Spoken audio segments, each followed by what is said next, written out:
అందరికీ నమస్కారం. ఈరోజు మనం చెప్పుకోబోయే కథ రాముడి లాంటి భర్త. కథలోకి వెళ్ళబోయే ముందు మీరు కనుక మన ఛానల్ని ఫస్ట్ టైం చూస్తున్నట్లయితే తప్పకుండా మన ఛానల్ని లైక్ చేయండి, షేర్ చేయండి, సబ్స్క్రైబ్ చేయండి, బెల్ ఐకాన్ క్లిక్ చేసి ఆల్ అనే బటన్ ప్రెస్ చేయడం మర్చిపోకండి. కథను ఎక్కడ స్కిప్ చేయకుండా వినండి. మరి కథలోకి వెళ్ళిపోదామా? ప్రభాకర్ రావుది చాలా పెద్ద గవర్నమెంట్ ఉద్యోగం. స్థిరచరాస్తులకి ఏమాత్రం లోటు లేని కుటుంబం. తన చెప్పు చేతల్లో, తన కనుసన్నల్లో తను చెప్పింది మాత్రమే విని ఆమెకంటూ ఒక మనస్సాక్షి ఉందని, ఆమెకి కొన్ని ఇష్టాలుంటాయని ఏ రోజు మర్చిపోయిన భార్య కమలాక్షి. అతని అడుగుజాడల్లో ఆమె నడిచి తీరాలి. ప్రభాకర్ రావుకి విపరీతమైన అహంకారం, విపరీతమైన కోపం. తాను పట్టిన కుందేలుకి ఒకటే కాలంటే ప్రపంచమంతా ఒకటే కాలు అనాలి. అతను చెప్పిందే శాసనం, అతను గీసిందే గీత. అతను చెప్పింది ఏదైనా సరే అవతల వాళ్ళు నంది అంటే పందిని చూపించే నంది అనాలి. అతను కాకిని చూపించే కోకిల అంటే మనం కూడా కావు కావు మనాల్సిందే, లేదంటే ఒప్పుకోడు. మొత్తానికి అతని క్యారెక్టరు అతని మాట చెల్లి తీరాలి. అతను చెప్పేది ఏదైనా కరెక్ట్గానే ఉంటుంది. ఇక ఎవరు తన ఎదురు నోరెత్తకూడదు, తన మాటకి మాట సమాధానం చెప్పకూడదు. అది భార్య అయినా, తన తోబుట్టువులైనా, తన తల్లిదండ్రులు సైతం అలాగే ఉండాలనేది ప్రభాకర్ రావు నియమం. ప్రభాకర్ రావుకి ఒక వయసు వచ్చేపాటికి అమ్మా నాన్నలు ఎంతైనా కన్నవాళ్ళు కాబట్టి కొడుకు దాష్టీకాన్ని తట్టుకోలేక మహానుభావులు ఎవరి వాటాలు వాళ్ళకి పెట్టి ఆడపిల్లలకి పెళ్ళిళ్ళు చేసేసి ప్రభాకర్ రావుకి కమలాక్షినిచ్చి పెళ్లి చేసి, కమలమ్మ నీ గొంతు కోసామే తల్లి, మమ్మల్ని క్షమించమ్మా అని కోడలికి 100 సార్లు దండాలు పెట్టి ఒకళ్ళ తర్వాత ఒకళ్ళు కొడుకు ఇలా తయారయ్యాడనే దిగులుతో కాలం చేసి పైలోకానికి చేరుకున్నారు. ఆ తర్వాత ప్రభాకర్ రావు అక్కడ ఉన్న ఆస్తిపాస్తుల్ని అమ్మిపడేసి సిటీలో వాటిని బాగానే పెట్టుబడులుగా పెట్టి తన గవర్నమెంట్ ఉద్యోగం మాత్రం చేసుకుంటూ ఇక్కడ స్థిరపడిపోయాడు. ఇక అత్తారింటి వాళ్ళు సైతం ప్రభాకర్ రావు జోలికి రారు. అటు బావమరుదులు కానీ, లేదంటే వదినలు, మరదళ్ళు సైతం నోరెత్తను కూడా ఎత్తరు. ఎందుకంటే ప్రభాకర్ రావు యాటిట్యూడు, క్యారెక్టరు వాళ్ళకి నచ్చదు. కమల పాపం నోరెత్తి మాట్లాడకుండా ఆ రోజున అత్తమామల్ని చూసి తలదించిన కమల ఆ తర్వాత ఇక ప్రభాకర్ రావు యాటిట్యూడు, క్యారెక్టరు తెలిసిన అమ్మా నాన్నలు సర్దుకుపోవాలమ్మా, ఒక్కొక్క మగాడికి ఒక్కొక్క జబ్బు. కొంతమంది తాగుబోతు వెధవలు, తిరుగుబోతు వెధవలు ఉంటారు. వాళ్ళకన్నా కోపిష్టి వాడైనా నీ మొగుడు మెంటల్ వెధవ మూర్ఖుడైనా వీడే నయంలే కానీ అని ఆవిడికి సర్ది చెప్పి పంపించేశారు. చదువు, సంస్కారం, అందం అన్నీ ఉండి కట్న కానుకలు తీసుకొచ్చిన ఆవిడ నాకే కర్మేంటి అని అనుకోని రోజంటూ ఆవిడ జీవితంలో లేదు. కమల చాలా తెలివైంది, చాలా మంచిదే, మంచి బుద్ధి కలదు కూడా. దాన ధర్మాలు, ఆలోచన జ్ఞానం, విచక్షణ జ్ఞానం అన్నీ ఉన్న మనిషే. ఎవరినైనా మనం పొరపాటున ఒక మాట అని వాళ్ళ మనసు బాధించకూడదు. ఎందుకంటే అవతల వాళ్ళు మన అన్నప్పుడు మనం ఎంత బాధపడతామో వాళ్ళు అంతే బాధపడతారు కదా అనుకునే తత్వం ఆవిడది. ప్రభాకర్ రావు దీనికి పూర్తిగా విరుద్ధం.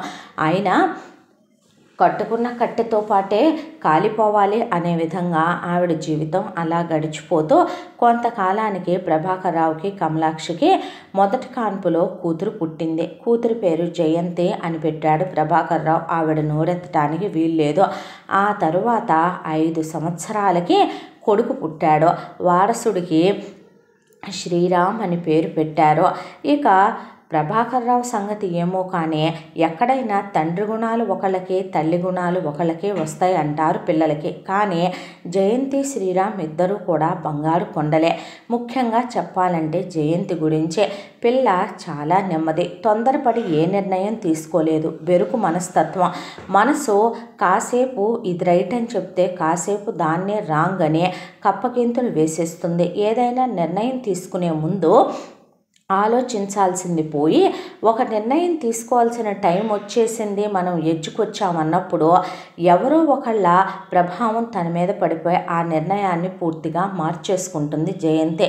అలా ఉండకూడదమ్మా అని కమలాక్షి ఎన్నిసార్లు చెప్పినా జయంతి తన నిర్ణయాన్ని మార్చుకునేది కాదు. ఇక శ్రీరామ్ విషయానికి వస్తే నిజంగా బంగారు కొండ. శ్రీరామచంద్రుడే. ఒక అబద్ధం ఆడడు, పెద్దలకు ఎదురు చెప్పడు, బ్రహ్మాండంగా చదువుకుంటాడు, అన్నిట్లో ఫస్ట్ మార్కులే, వేలెత్తి చూపించడానికి ఒక్క వంక ఉండదు. అందంలో కానీ, ఆహార్యంలో కానీ, గుణగణాల్లో కానీ పెద్దవాళ్ళ గౌరవం ఇవ్వటం, భగవంతుడంటే భక్తి, పిల్లల్ని ఆదరించడం, ఎదట ఉన్న ఆడపిల్లల్ని గౌరవించటం, సంస్కారం, సభ్యత. అసలు అలాంటి కొడుకు మా కడుపుని ఎందుకు పుట్టలేదో, ఏం పుణ్యం చేసుకున్నావు ప్రభాకర్ రావు నువ్వు? నీ కొడుకు లాంటి కొడుకుంటే ఆస్తి మొత్తం కాళ్ళ ముందు పోసినా తక్కువే కదటయ్యా. అలాంటి కొడుకు ఎంత పుణ్యం చేసుకుంటే పుడతాడో అని అందరూ తెగ మెచ్చుకుంటుంటే ప్రభాకర్ రావు మీసాలు మెలేసేవాడు. కమలాక్షి పిల్లాడికి చిన్నప్పటి నుంచి నాన్న తొందరపడి ఎవరిని మాట అనకూడదు, బాధ పెట్టకూడదు, ఎవరి హృదయం గాయపరచకూడదు నాన్న, మంచేదో చెడేదో మనం ఆలోచించాలి. ఒక్కొక్కసారి మన కంటితో చూసినవి చెవులతో విన్నవి కూడా అబద్ధాలు అయిపోతూ ఉంటాయి. ప్రతి మనిషికి కూడా ఒకటి కాదు, వాళ్ళు చేసిన తప్పుల్ని మనం క్షమించటమే గొప్ప గుణం. దానికి తోడు వాళ్ళకి మారే అవకాశం ఇవ్వాలి తప్పు చేసినప్పుడని చెప్తూ పెంచుకొచ్చింది ఆవిడ. కాలచక్ర భ్రమణంలో రోజులు తరలిపోవటం, పిల్లలు పెరగటం, ఆ తర్వాత జయంతికి చాలా ఘనంగా ఓణీల ఫంక్షను, పుష్పవతి ఫంక్షన్లు జరిపించేయటం, కమలాక్షి అమ్మ నాన్న కాలం చేయటం, ఇక తోడబుట్టిన వాళ్ళు ఎప్పుడన్నా ఫోన్ చేయటమో లేదంటే శుభకార్యాలకు వచ్చి 4 అక్షింతల పిల్లల్ని ఎత్తినా, ఏ వ్రతమో నోమో ఉందంటే చెల్లెల్ని ఎత్తినా వేసి పసుపు కుంకాలు పెట్టేయటం తప్ప Prabhakar Rao attitude, behaviour, character నచ్చక వాళ్ళు పద్దాకి ఇంటికి కూడా వచ్చేవాళ్ళు కాదు. ప్రభాకర్ రావు తోబుట్టువులు సైతం అంతే, వాళ్ళు రారు. ఎక్కడైనా ఆడపడుచులతో వదినకి గొడవలు ఉంటాయి, ఒకవేళ పెద్దోళ్ళు చిన్నోళ్ళు అయితే తోడుకోడళ్ళతో గొడవలు ఉంటాయి. కానీ ప్రభాకర్ రావు అన్నదమ్ములకి అక్క చెల్లెళ్ళకి ప్రభాకర్ రావు నేచరే నచ్చదు. దాంతో కమలాక్షికి ప్రభాకర్ రావు ఆఫీస్కి వెళ్ళాక పాపం ఫోన్లు చేసి మాట్లాడి ఏ కార్యక్రమం అన్నా ఉంటే వచ్చి అలా మొహం చూపించి వెళ్ళిపోవటం తప్ప ప్రభాకర్ రావు లెక్చర్లు క్లాసులు భరించలేక, ప్రభాకర్ రావుతో ఆర్గ్యుమెంట్కి దిగే ఓపిక లేక, Prabhakar Rao rules regulations demands వినలేక వాళ్ళు రాను కూడా వచ్చేవాళ్ళు కాదు. ఆ తర్వాత పిల్లది 10th క్లాస్ అయిపోయిందే. పిల్లకన్నా పిల్లాడు 5 ఏళ్ళు చిన్నాడు కాబట్టి వాడు మెల్లగా చదువుకుంటా వస్తున్నాడు. అన్నిట్లో ఫస్టే శ్రీరామ్. స్పోర్ట్స్లో ఫస్ట్, అలాగే మ్యూజిక్లో ఫస్ట్, పిల్లాడు డాన్స్లో ఫస్ట్, పిల్లాడు ప్రతి సబ్జెక్ట్లో ఫస్ట్. ముడిసిపోయేది కమలాక్షి. ఇంట్లో షోకేసులే పిల్లాడు తెచ్చే కప్పులు, మెడల్స్, షీల్డ్లు, సర్టిఫికెట్లతో నిండిపోయేవి. పిల్ల కూడా చాలా బాగా చదివేది. ఇక పిల్ల 10th అయిపోయిన తర్వాత ఇంటర్మీడియట్లో నేను బైపీసీ తీసుకుంటాను నాన్న అందే. ఏమీ అక్కర్లేదు, నోరు మూసుకొని ఎంపీసీ తీసుకో చాలే కానీ అనే ఒక రూల్ గీసేశాడు. దాంతో అప్పటి వరకు డాక్టర్ చదవాలని చిన్నప్పటి నుంచి ఉన్న తన కళని తొక్కేసి మొత్తానికి జయంతి లాస్ట్ మినిట్లో తన డెసిషన్ మార్చుకొని, పోనీ నువ్వు చదువుకోమ్మా, నేను నా స్త్రీధనం ఉంది కదా, అందులో నుంచే నేను అవసరమైతే మావయ్య వాళ్ళనే, మీ నాన్నెటు నా స్త్రీధనం గురించి అడగడు కాబట్టి అందులో నుంచి నీకు నేనెంతో కొంత అమ్మైనా సరే, ఏ బంగారమో మీ నాన్నని చూడకుండా అమ్మైనా మామయ్య వాళ్ళ చేత ఫీజు కట్టిస్తాను, చదువుకోవే అంటే వద్దమ్మా, అప్పుడు నాన్నగారు నేను మామయ్య వాళ్ళ దయాభిక్ష మీద చదువుకున్నాను అనుకుంటారు, లేదా నీకు నాన్నగారికి మధ్య గొడవలు రావచ్చు, మన కుటుంబాలకి మధ్య గొడవలు వచ్చి నీ పుట్టింటి వాళ్ళు నిన్ను వెనకేసుకొచ్చారని, అంతోటి ఫీజు నేను కట్టలేక మీరు కట్టారా అని నాన్నగారు అనవసరంగా నీ మీద చేయి చేసుకుని మామయ్య వాళ్ళ మీద చేయి చేసుకుని గొడవలు పెట్టుకోవచ్చు, పర్వాలేదు నేను ఎంపీసీనే తీసుకుంటానని వెళ్ళి ఎంపీసీ తీసుకుందే. కూతురు ధోరణి ఆవిడకి అర్థమయ్యేది కాదు. ఇది మంచితనమా, తండ్రి మీద ప్రేమ, తల్లిదండ్రులకి గౌరవం ఇవ్వటమా, లేక తన ఆత్మాభిమానాన్ని స్వాభిమానాన్ని తండ్రి కోసం చంపేసుకోవటమా, తన ఇష్టాల్ని తండ్రి కోసం తొక్కిపెట్టేయటమా, అంత కర్మేం పట్టింది, ఇది రేపొద్దున ఎక్కడి దాకా వెళుతుంది భగవంతుడా అనుకునేది ఆవిడ. ఆ తర్వాత పిల్ల 10th అయిపోయింది, ఇంటర్ అయిపోయింది, మంచి మార్కులతో ఇంటర్లో పాస్ అయింది, ఇంజనీరింగ్లో చేరతాను నాన్న, ఎంసెట్లో ర్యాంక్ వచ్చింది అని చెప్పింది. మన ఇళ్లల్లో ఆడవాళ్ళు ఎవరో కూడాను ఇంజనీరింగులు చదవాలి, ఉద్యోగాలు చేయాలి, ఊళ్ళేలాలి, వీధులకు ఎక్కాలి అనేలాంటివేమీ అక్కర్లేదు. అలా అనుకుంటే మీ అమ్మ పీజీ వరకు చదివిందే. పీజీ వరకు చదివిన మీ అమ్మ నాకు ఇల్లాలుగా 4 గోడల మధ్య ఉంటూ సంసారం, బాధ్యతలు, పిల్లలు పెంపకం అంటూ ఇంట్లో ఉండట్లా, మీ నానమ్మ తాతయ్యల్ని చూసుకోలా, నలుగురితో కలిసిపోవటంలా రేపు నువ్వు పెళ్ళైతే ఒకటికి పెళ్ళాని అవుతావు. హాయిగా నీ జీవితం నువ్వు జీవించి నీ బ్రతుకు నువ్వు బ్రతుకుతావు, ఏమీ అక్కర్లేదు, వెళ్ళి డిగ్రీలో జాయిన్ అవ్వు అన్నాడు. అనేపాటికి అది కాదండి చదువుకుంటానంటోందిగా అని కమలాక్షి అంటే, ఎప్పటి నుంచి నువ్వు నాకు సలహాలు ఇవ్వటం మొదలుపెట్టావు? ఈ ఇంట్లో ఆడదాని పని చేసుకుంటూ వెళితే చాలే అన్నాడు ప్రభాకర్ రావు. ఆ మాటకి నువ్వైనా గట్టిగా అడుగమ్మా. ఇంత కష్టపడి ఎంసెట్లో ర్యాంకు తెచ్చుకొని పోగొట్టుకోవటం ఎందుకే? ఎటు డాక్టర్ అవుదాం అనుకున్నావు, ఆ కళ చంపేసుకున్నావు. ఇంజనీరింగ్ అన్నా చదువుకొని పీజీ చెయ్యమ్మా. నేనే ఆ రోజుల్లో పీజీ చేస్తే నువ్వు డిగ్రీతో ఆపేస్తే ఏం బాగుంటుందే? పోనీ నాన్న చదివించను అంటే మామయ్య వాళ్ళ దగ్గరికి పంపిస్తాను, పోనీ అక్కడుండి చదువుకో, పోనీ మీ అత్తల దగ్గరకో పెదనాన్నల దగ్గరకో బాబాయ్ దగ్గరకో వెళ్ళి చదువుకోమ్మా అంటే, వద్దమ్మా, నాన్నగారి మనసు నేను బాధ పెట్టలేను, ఆయన ఏది చెప్తే నేను అదే వింటాను అనేది జయంతి. అక్క, ఇది నీ చదువు, నీ ఇష్టం కదా, ఇందులో కూడా నాన్న ఇష్టం ఏముందే, ఇదేదో తప్పుడు పనో కాదుగా అంటే, చిన్నవాడివిరా తమ్ముడు, నీకెందుకు పెద్ద పెద్ద మాటలు, పర్వాలేదులే, నాన్నేం ఆలోచించినా మన మంచి కోసమేగా అనేసి. అయినా నాన్న మాత్రం ఏమన్నారమ్మా, ఒక ఆడపిల్ల చదువుకొని తను చెప్పిన సంబంధం చేసుకొని ఆ తర్వాత ఒకడికి ఇల్లాలుగా మెళ్ళో తాళి వేసుకుంటే అంతకు మించిన డిగ్రీలు ఏం కావాలి అన్నారు. అంతేగా, పర్వాలేదులేమ్మా, నాన్న ఏం చెప్పినా అంతా ఆలోచించే చెప్తారులే అనేసింది జయంతి. ఈ తీవ్ర పరిణామాలు, ఈ విపత్కరాలు రేపు ఎక్కడికి చేరతాయోనని ఆవిడ క్షణక్షణం భయపడుతూనే ఉంది. పిల్ల వెళ్ళి డిగ్రీ కాలేజీలో జాయిన్ అయింది. ప్రేమించకూడదు, ఎవరి వైపు కన్నెత్తి చూడకూడదు అనే జయంతి అనుకుంటున్నా, వయసు ప్రభావం, అలాగే మనిషికి అదుపు ఉంటుంది కానీ మనసుకి అదుపు ఉండదు అని పెద్దవాళ్ళు అందుకే బహుశా చెప్తూ ఉంటారేమో. తమ కాలేజీకి ఎదురుగా ఉన్నటువంటి మెడికల్ కాలేజీలో చదువుతున్నటువంటి ఒక స్టూడెంట్ని చూసే అతను జయంతిని ప్రేమిస్తున్నాను అనే, జయంతిని ఇష్టపడుతున్నాను అనే జయంతి వెనకాల పడ్డాడు. అయితే కాదు వద్దు అనుకుంటూనే జయంతి రాజీవ్ని ప్రేమించడం మొదలుపెట్టింది. ఆ ప్రేమ ఎక్కడ దాకా అంటే, రాజీవ్ లేనిదే జయంతి లేనిదే రాజీవ్ ఊపిరి కూడా తీసుకోలేని స్థితికి వెళ్ళిపోయినంత గాఢంగా ప్రేమించుకున్నారు ఇద్దరు. ఈ ప్రేమ పెద్దల దాకా తీసుకెళ్ళాలి. రాజు కులానికి వేరు కాదు, వీళ్ళ కులమే కాబట్టి నాన్న వద్దనే అవకాశం లేదులే. ఇంతవరకు నాన్నని ఇది కావాలి అని అడిగింది లేదు, ఎదురు చెప్పింది లేదు. రాజు ఎటు MBBS చేస్తున్నాడు కాబట్టి నాన్న కాదనే అవకాశం కూడా లేదులే అనుకుందే. ప్రాణానికి ప్రాణంగా, ఒకళ్ళ నుండి ఒకళ్ళ ఆత్మ కూడా విడదీయలేనంతగా, అసలు ఒకళ్ళు ఉచ్ఛ్వాస అయితే ఒకళ్ళు నిశ్వాస అన్నంత గాఢంగా ప్రేమించుకున్నారు ఇద్దరు. అప్పటికే జయంతి కాలేజీలో డిగ్రీ చేరేటప్పటికే రాజీవ్ది 2nd ఇయర్ కంప్లీట్ అయిపోయింది. ఈ 3 సంవత్సరాల్లో రాజీవ్ MBBS కూడా కంప్లీట్ అయిపోయింది. MDకి ఫారెన్ వెళదామని అనుకుంటూ ఉండగా ఈలోపు జయంతి డిగ్రీ అయిపోయిందని ప్రభాకర్ రావు సంబంధాలు చూడబోతున్నాను అమ్మాయికి అని చెప్పి కమలాక్షితో అన్నాడు. పీజీ చేయిస్తే పోయేది కదండి అంది కమలాక్షి. ఎప్పటి నుంచి ఇంట్లో పిల్లల గురించి నువ్వు నిర్ణయాలు తీసుకోవటం మొదలుపెట్టి నీ బుర్ర ఆలోచించడం మొదలుపెట్టింది?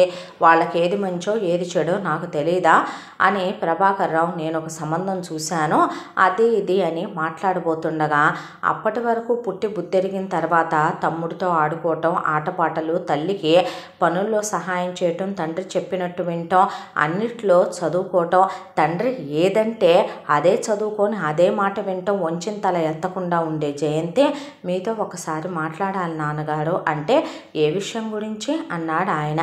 అంటే ఆ మాటకి కమలాక్షి అలాగే శ్రీరామ్ కూడా అలాగే చూశారు.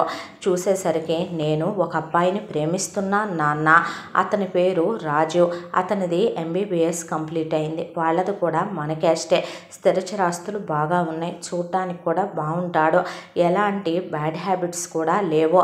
అంటే ఎప్పటి నుంచి మన ఇంట్లో ఈ ప్రేమలో అలాగే ఈ కులం చెడ్డ వేషాలు, నీతి జాతి లేని వేషాలు, భర్తకిచ్చిన వేషాలు వేయటం మొదలుపెట్టాయి ఆడాయి. అవునులే, మీ అమ్మకి నిన్ను పెంచటం చేతనైతేనేగా అలాంటి బుద్ధులు కాక ఎలాంటి బుద్ధులు వస్తాయి నీకు అంటే, నాన్న ప్లీజ్ చెప్పేది వినండి. ఇప్పటి వరకు పుట్టి బుద్ధెరిగిన తర్వాత మీరు ఇది చదువుకో అంటే చదువుకున్నా, ఇది కట్టుకో అంటే కట్టుకున్నా, ఇది తిను అంటే తిన్నా, ఇలా ఉండు అంటే ఉన్నా. కానీ ఇది నా జీవితం నాన్న, ఇది నా బ్రతుకు. అతను మీకు ఖచ్చితంగా నచ్చుతాడు నాన్న. నేను అతన్ని ప్రాణానికి ప్రాణంగా ప్రేమించాను నాన్న. అతను అయోగ్యుడు కాదు. అతని కుటుంబం కూడా మీకు నచ్చుతుంది నాన్న. ఒక్కసారి చూడండి ప్లీజ్ నాన్న అని మోకాళ్ళ మీద కూర్చుని బ్రతిమలాడింది. కూతురు చెప్పటమో లేదంటే ఒక అవకాశం ఇచ్చి చూద్దాంలే అనుకోవటమో కానీ సరే రమ్మను అన్నాడు. అనేసరికి ముందుగా అమ్మా నాన్నల్ని తీసుకెళ్ళటం ఎందుకు, అక్కడ పరిస్థితి ఎలా ఉంటుందోనని డైరెక్ట్గా రాజీవే వెళ్ళాడు. వెళ్ళటం నమస్తే అంకుల్ అని చేతులు జోడించి నమస్కారం పెట్టి ప్రభాకర్ రావు కాళ్ళకి దండం పెట్టి కమలాక్షి కాళ్ళకి దండం పెట్టాడు. రాజు నచ్చాడు ప్రభాకర్ రావుకి. మొదటి లుక్కులోనే 6 అడుగుల విగ్రహం, తెల్లటి మేనిఛాయ, నల్లటి ఉంగరాల జుట్టు, నిజంగా డాక్టర్ అన్నంత టీవీగా దర్జాగా ఉన్నాడు. పైగా వాళ్ళ కులమే. ఇక రాజీవ్కి 2 తమ్ముళ్ళని, అమ్మ నాన్న అని, నాన్నగారు బిజినెస్ చేస్తారని, ఊళ్ళో స్థిరచరాస్తులు ఉన్నాయని, అమ్మ బాగా స్త్రీధనం తీసుకొచ్చిందని, ఇక్కడ ఉండేది సొంతిల్లని, అవి కాక వీళ్ళ ముగ్గురికి 3 విల్లాలు కొన్నారని, రాజీవ్ ఎండీ చేయటానికి ఫారిన్ వెళదాం అనుకుంటున్నాను అంకుల్.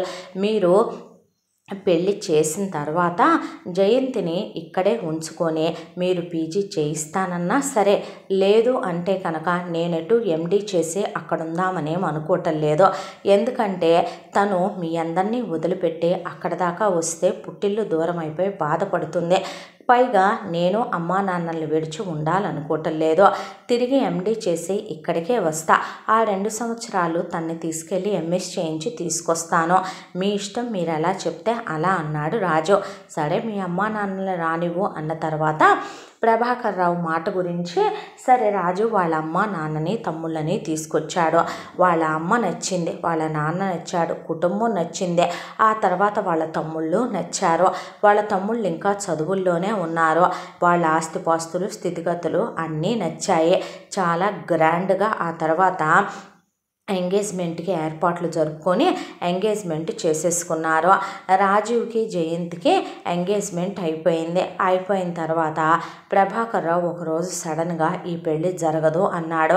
జయంతికి పై ప్రాణాలు పైనే పోయి ఎందుకు నాన్న అని అంటే, అదేంటండి నిశ్చితార్థం అయిపోయిన తర్వాత పెళ్లి ముహూర్తాలు నిర్ణయించుకున్నాక శుభలేఖలు కూడా వేయిద్దాం అనుకుంటున్నప్పుడు నచ్చలేదు అంటే ఏమవుతుందండి? వియ్యాల వారి దగ్గర ఏమనుకుంటారు? మన పరువు గురించి, మన గురించి, పరువు గురించి, సంస్కారం గురించి, సభ్యత గురించి, సంస్కృతి గురించి ఆలోచించే నీ కూతురు బరితెగించి వాడిని ప్రేమించిందా, నువ్వు సమర్థించావా అనేపాటికి అసలు ఏం జరిగింది నాన్న? ఈ పెళ్ళి జరగదన్నాను అంతే అన్నాడు ప్రభాకర్ రావు.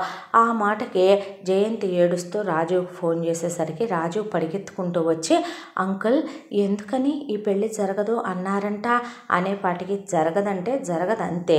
ఏమైంది అంకుల్, నేనేమైనా మీకు నచ్చలేదా అని అడిగితే, నచ్చాల్సింది నువ్వొక్కడివి మాత్రమే కాదేమో నాకు అంటే, మరి ఇంకెవరు నచ్చాలి అంకుల్?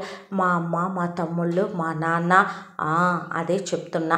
మీ అమ్మ గురించి నాకేం ప్రాబ్లం లేదు, ఎందుకనంటే మహా ఇల్లాలు ఆవిడ. నీ తమ్ముళ్ళ గురించి నాకేం ప్రాబ్లం లేదు, చదువు తప్ప మరో లోకం ఎరగని పిల్లలు వాళ్ళు. నీ గురించి నాకు ఇంకో ప్రాబ్లం లేదు. కానీ మీ నాన్న క్యారెక్టర్ గురించి నాకేం ప్రాబ్లం లేదు. మీ నాన్న లిక్కర్ బిజినెస్ చేస్తున్నాడు. అదీ కాక అంతకుముందు మీ నాన్న 1-2 సార్లు ఆ లిక్కర్ బిజినెస్ల విషయాల్లోనే పెద్ద వాళ్ళతో గొడవలు పెట్టుకొని ఉన్నాడు. 1-2 సార్లు మీ నాన్న మీద కేసులు కూడా ఫైల్ అయినాయి అంట. మీ నాన్న అవి కాకుండా ఇంకా వేరే బిజినెస్ల్లో కూడా ఇన్వాల్వ్ అయి ఉన్నాడని నాకు తెలిసిందే అంటే, ఆ మాటకి రాజు, అంకుల్ నేను నచ్చలేదని చెప్పండి, నాలో ఏదైనా రాంగ్ ఉందని చెప్పండి, మార్చుకుంటాను. మీ మాటకి ఎలాగైతే శ్రీరామ్ ఎదురు చెప్పలేడో, మా నాన్న మాటకు కూడా నేను ఎదురు చెప్పలేను కదా అంకుల్. తను ఎలాగైతే మీ చాటు కొడుకో నేను మా నాన్న చాటు కొడుకునే కదా. అక్కడ దాకా వస్తే నువ్వు ఈ వ్యాపారం చేయి, ఈ వ్యాపారం చేయొద్దు, ఇలా ఉండు, ఇలా ఉండొద్దు అని మా నాన్నకి నేను ఎలా చెప్తాను అంకుల్. కానీ మీరు అభియోగం పెడుతున్నారో అది నిజమా అబద్ధమా అనేది నాకు తెలియదు. నాన్న మీద ఏ కేసులు ఫైల్ అవ్వలేదు. మీకు ఎవరు ఇలా చెప్పారో నాకు తెలియట్లేదు. ఒకవేళ మీరు అదే అభ్యంతరంగా పెట్టదలుచుకుంటే గనక ప్రేమించాను అంకుల్, మా ఇద్దరిని విడతీయొద్దు. తనే ప్రాణం, తనే జీవితం, తనే సర్వస్వం, తనే నా లోకం, తనే నా ప్రాణం అనుకొని బ్రతుకుతున్నాను. మీ ప్రాబ్లం ఒకవేళ మా నాన్నే అయితే, ఆయన చేసే బిజినెస్లే అయితే కనుక నేను జయంతిని తీసుకొని తన్ని పెళ్లి చేసుకొని ఫారెన్ వెళ్ళిపోతాను. మొన్న మీకు తిరిగి వస్తాను అని చెప్పాను, కానీ తిరిగి రాను, అక్కడే స్థిరపడిపోతాను. మీరే వచ్చి తన్ని చూసెళ్దురు కానీ ఇండియా వచ్చిన మా అమ్మ నాన్నల్ని కలవను కూడా కలవను. తన్నే తీసుకొచ్చి మిమ్మల్ని కలిసి వెళ్ళిపోతాను అంకుల్. అంతేకాని దయచేసి తన్నే దూరం చెయ్యొద్దు. మా అమ్మలో ఏదైనా తప్పుందా, నా తమ్ముళ్ళల్లో ఏదైనా తప్పుందా, మా నాన్న చేసే వ్యాపారాన్ని మీరు మా జీవితానికి ముడిపెట్టి ఇలా ఈ పెళ్లి జరగదు అని నిందించే మమ్మల్ని ఇద్దరినీ దూరం చేయడం ఎంతవరకు కరెక్ట్ అంకుల్ అని అడిగాడు రాజు. అడిగి వదులుకోలేను అంకుల్, మీరు అనవసరంగా మళ్ళీ మళ్ళీ పెళ్లి జరగదు అనే మాట అపశకునంగా అనొద్దు కూడాను అనేసరికి మీ నాన్నతో నీకేంటి సంబంధం, మీ నాన్న లేకుండా నువ్వు వెళ్ళిపోయి ఫారెన్లో ఎండీలు చదివేసి దీన్ని పెళ్లి చేసుకొని తీసుకెళ్ళి అక్కడ కాపురాలు పెడతానంటావు. అయితే ఒక మాట అడుగుతాను చెప్పు అన్నాడు ప్రభాకర్ రావు. ఏంటి ఒరే ఇట్రా అన్నాడు శ్రీరామ్ని. అంటే ఏంటి అని అడిగాడు శ్రీరామ్. నీకు మదర్ కాలంలో ఫాదర్ కాలంలో ఎవరి పేర్లు రాసి ఉంటున్నాయి? మీది మమ్మీదే. అంటే ఏంటి, నీ అమ్మ అది, నీ అబ్బని నేను, అంటే మా ఇద్దరికేగా పుట్టావు నువ్వు. అవును అనేసరికి అర్థమైందా రాజు, ఇప్పుడు నువ్వు ఎక్కడికి వెళ్ళి ఉన్నా మీ నాన్నకి కొడుకువే. నాకు మీ నాన్నే నచ్చలా, మీ నాన్న కన్నా నువ్వెలా నచ్చుతావు? అయినా ఇప్పుడు ఆర్గ్యుమెంట్లో డిస్కషన్లో అనవసరం. మీ కుటుంబం అటేడు తరాలు ఇటేడు తరాలు నేను చెక్ చేసుకున్నప్పుడు మీ అమ్మ వైపున ఏ అభియోగాలు లేవు, మీ నాన్న వైపున ఏ అభియోగాలు లేవు. మీ నాన్న చేసే వ్యాపారంలోనే అంతకు ముందు లిటికేషన్లు ఉన్నాయి. రేపొద్దున అవి ఎలా వస్తాయో నాకు అనవసరం, నేను ఇవ్వదలుచుకోలేదు. ఒక్కొక్కళ్ళు ఒక్కొక్కలా ఉండే వాళ్ళకి మాత్రమే పిల్లల్ని ఇవ్వాలని కొందరు ఇంజనీర్లకే ఇస్తాం, డాక్టర్లకే ఇస్తాం, గవర్నమెంట్ ఆఫీసర్లకే ఇస్తాం, లెక్చరర్లకే ఇస్తాం, లైఫ్ సెక్యూరిటీ ఉండే వాళ్ళకే ఇస్తాం, బిజినెస్ మ్యాన్లకే ఇస్తామని ఎవరి తల్లిదండ్రుల రిక్వైర్మెంట్లు వాళ్ళకుంటాయి. అలాగే నా రిక్వైర్మెంట్ నాదే. నాకు అబ్బాయి కాదు, అబ్బాయి వాళ్ళ అటేడు తరాలు ఇటేడు తరాలు కూడా క్లీన్ చిట్ ఇస్తేనే నేను పిల్లనిస్తాను అనేపాటికే మీరు మాట్లాడేది ఏమైనా కాస్తైనా అర్థం ఉన్న మాటలేనా? ఇంకొక నిమిషం నువ్వు ఇక్కడి నుంచొని పెద్ద చిన్న లేకుండా నాకు ఎదురు చెప్తే మర్యాదగా ఉండదు, బయటికి నడిస్తే మంచిదే అనేశాడు ప్రభాకర్ రావు. రాజు దిగులుతో వెళ్ళిపోతూ కన్నీళ్లతో నిలబడి ఉన్న జయంతి వైపు తల తిప్పి చూశాడు. చూసి అక్కడి నుంచి వెళ్ళిపోయాడు. ఆ తరువాత జయంతి, నాన్న ఎందుకు నాన్న ఇదంతా, తను వెళ్ళిపోదామని కూడా అంటున్నాడుగా అనేసరికి బజార్ దానా, ఇదంతా నీ వల్లే వచ్చిందే.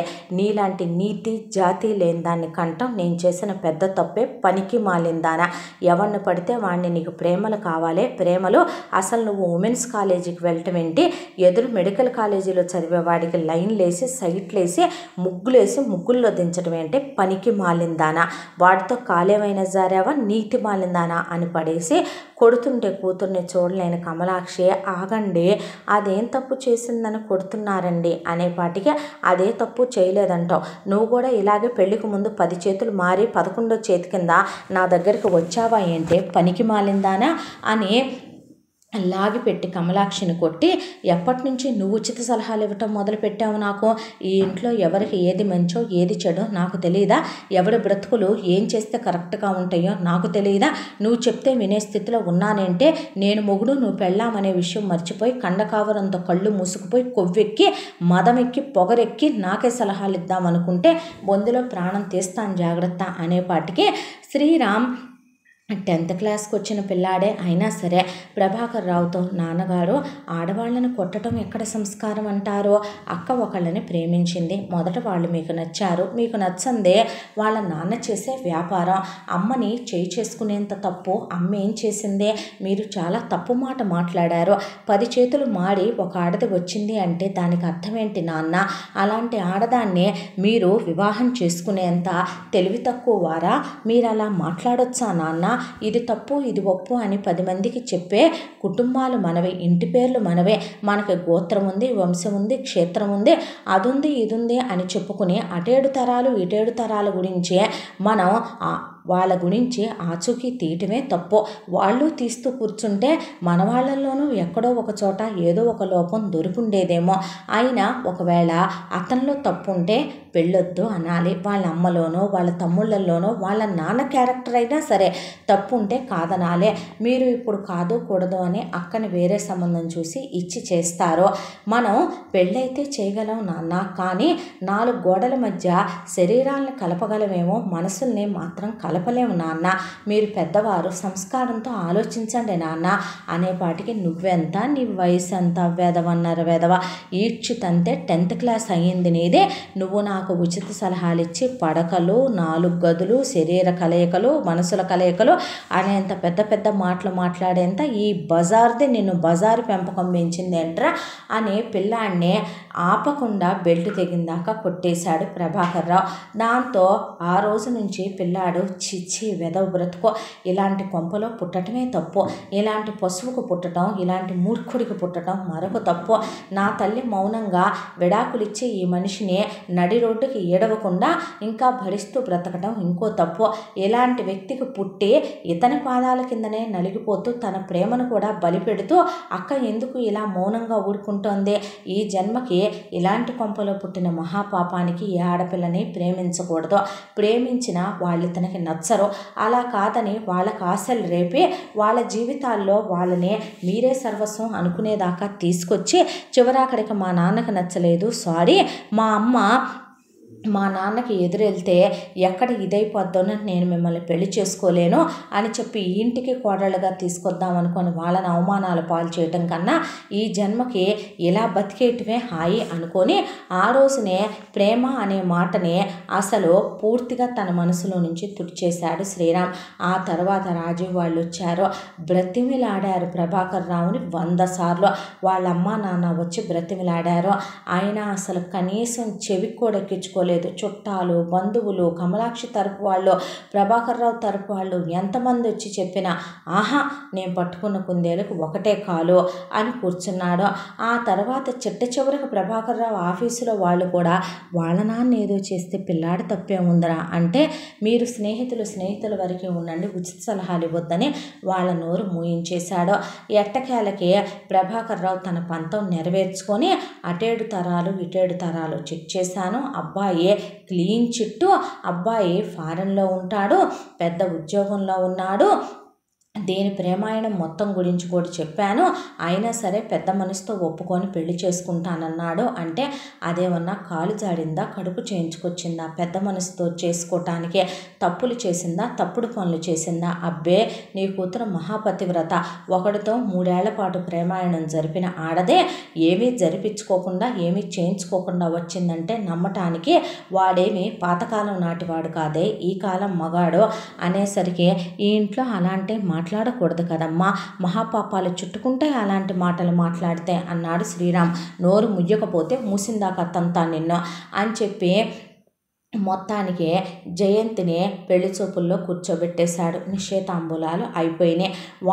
వచ్చిన వాళ్ళు ఇంత కట్నం అనే ప్రభాకర్ రావుని డిమాండ్ చేసినట్టే అడిగారు. ఆయన ఏమాత్రం వెనకాడకుండా కూతురికి భారీగా క్యాష్, అమెరికాలో కొనుక్కోటానికి కారు కొనుక్కునేంత డబ్బులు, అమెరికాలో ఇల్లు కొనుక్కునేంత డబ్బులు, పిల్లకి బోలెడంత వాళ్ళు అడిగిన ఒక డైమండ్ సెట్టు ఒళ్ళంతా, బంగారపు సెట్టు ఒళ్ళంతా, ఆడపడుచు లాంఛనాలు, అత్తగారి లాంఛనాలు, చాలా గ్రాండ్గా ఘనంగా మొత్తం డిసైడ్ చేసుకుని పెళ్ళికి ముహూర్తం పెట్టి కూర్చున్నాక ఆ విషయం తెలిసినటువంటి రాజు జయంతికి ఫోన్ చేస్తే జయంతి వెక్కి వెక్కి ఏడ్చింది. చూడు జయంతి, ఇప్పుడు ఇక మీ నాన్న చెప్పినా వినే స్థితిలో లేడు. మా అమ్మ నాన్నలు కూడా విసిగిపోయారు. వాళ్ళ కూతురు కాకపోతే ఇంకొకళ్ళు లేరా? అయినా నీలో ఏదైనా తప్పుంటే కాదనాలే. మా వ్యాపారాలను వంకగా చూపించి అతను ఇలా అంటాం ఏమాత్రం పద్ధతిరా అని వాళ్ళు కూడా అంటున్నారు. కానీ మా అమ్మ ఒక్కటే అందే, ఆ అమ్మాయిని ప్రేమించింది నువ్వు. ఆ అమ్మాయిని తీసుకొని ఇంట్లో నుంచి వెళ్ళిపోయి ఎక్కడన్నా పెళ్లి చేసుకొని కొంతకాలం ఉన్న తర్వాత నువ్వు ఆ అమ్మాయిని తీసుకొని ఫారిన్ వెళ్ళిపోయి ఆ అమ్మాయి ఎంఎస్ చేసి నువ్వు ఎండి చేసి ఫారిన్లో సెటిల్ అయిపోండి.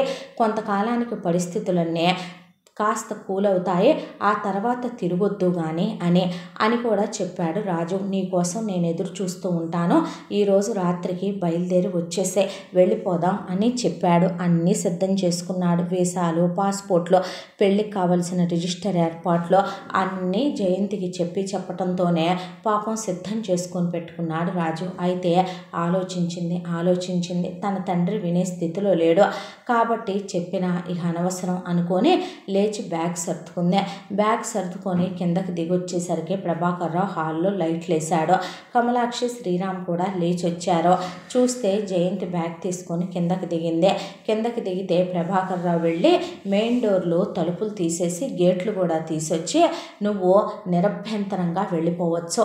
ఏ క్షణమైతే నువ్వు ఈ గడప దాటి వెళ్ళిపోతావో ఆ క్షణంతోనే నిన్ను కన్న మహాపాపానికి, నిన్ను నవమాసాలు మోసినందుకు తల్లిగా అది, తండ్రిగా నేను, నీకు తోడబుట్టినందుకు వీడు, మేమందరం కూడా పరువు పోయి ఫలానా వాళ్ళ కూతురు లేచిపోయిందనే దాంతో నేను, వీడు అక్కేనంటరా లేచిపోయిందనే దాంతో వీడు, ఇక మా జీవితాలు ఏమైపోతే నీకెందుకో, మేము బ్రతుకుంటామో సస్తామో అదంతా అనవసరం.